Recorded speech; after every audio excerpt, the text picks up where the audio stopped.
లో భవ్య రామమందిర నిర్మాణం బీజేపీ విజయమో వీహెచ్పీ ఘనతనో కాదు. బీజేపీలు, వీహెచ్పీలు, బజరంగ్ దళ్లు ఇవన్నీ సాగరంలో కలిసే నదుల మాదిరిగా చివరకు చేరేది నాగ్పూర్కే.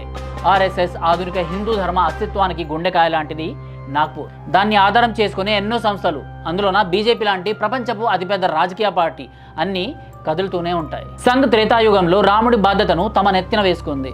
రామో విగ్రహం ధర్మ అంటారు కదా, రాముడు అంటేనే ధర్మము, ధర్మం అంటేనే రాముడు. రాష్ట్రీయ స్వయం సేవక్ సంఘ్ కూడా అంతే. ధర్మమే సంఘం, సంఘమే ధర్మం.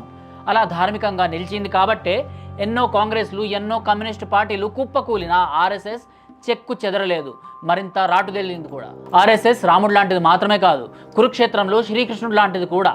ఒక వాజ్పేయి, ఒక అడ్వాణీజీ, ఒక మోదీజీ, ఒక అమిత్ షాజీ, రేపటి కాలపు యోగిజీ అయినా, హిమంత్ బిశ్వ శర్మ అయినా, వీళ్ళంతా ఎవరి గీతా బోధనతో ముందుకు నడుస్తారు? ఆర్ఎస్ఎస్ మార్గదర్శనంలోనే. ఢిల్లీలో అర్జునులకి నాగ్పూర్లో నుంచి యుద్ధోపదేశం చేసే గీతాచార్యులు లాంటిదే మన ఆర్ఎస్ఎస్. ఇవాళ ఒక మోహన్ భాగవత్ సర్ సంఘ్ చాలక్గా కనిపిస్తూ ఉండవచ్చు. అంతకంటే ముందు సుదర్శన్జీ మొదలు గోల్వాల్కర్, హెడ్గేవార్ దాకా మరికొందరు చరిత్రలో తారసపడవచ్చు. కానీ సంఘ్ ఒక వ్యక్తి కాదు, వ్యక్తి నిర్మాణం చేసే కర్మాగారం.